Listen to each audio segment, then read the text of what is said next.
এই অপারেশনটা শুধু ঢাকা না পুরা বাংলাদেশে এই অপারেশনটা জোরদার করা হচ্ছে। যারা মিসক্রিয়েন্ট, যারা দুষ্কৃতিকারী, যারা খারাপ কিছু করতে পারে বা নির্বাচনের সময় কেওয়াস সৃষ্টি করতে পারে, এরকম লোকজনকে আমরা আবার আইনের আওতায় আনার জন্য জোর প্রচেষ্টা, এবং বাংলাদেশ গভর্নমেন্টের পক্ষ থেকে অপারেশন কালকে থেকে লঞ্চ করা হয়েছে, গতকালকে থেকে।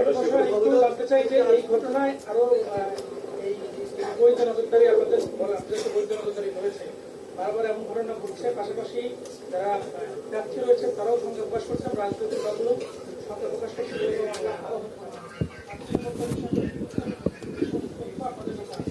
আমাদের পক্ষ থেকে আমরা সর্বোচ্চ চেষ্টা করতেছি আপনাদেরকে নিরাপদ রাখতে, কিন্তু আপনাদেরও একটা নাগরিক দায়িত্ব আছে সকলেরই। আপনার বাড়ির আশেপাশে, আপনার এলাকায় কোনো যদি মিসক্রিয়েন্ট থাকে, কোনো সন্ত্রাসী থাকে, কোনো অস্ত্রধারী থাকে, কোনো মাদক ব্যবসায়ী থাকে, কোনো চোরা কারবারি থাকে, তো একজন সচেতন নাগরিক হিসাবে আপনারও এটা দায়িত্ব পুলিশকে জানানো, পুলিশকে ইনফর্ম করা।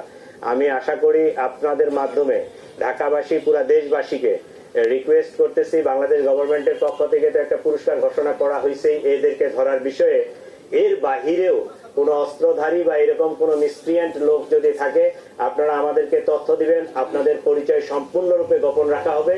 আমরা এদেরকে ধরতে চাই, এদেরকে আইনের আওতায় আনতে চাই। আপনাদের সহযোগিতা কামনা করি।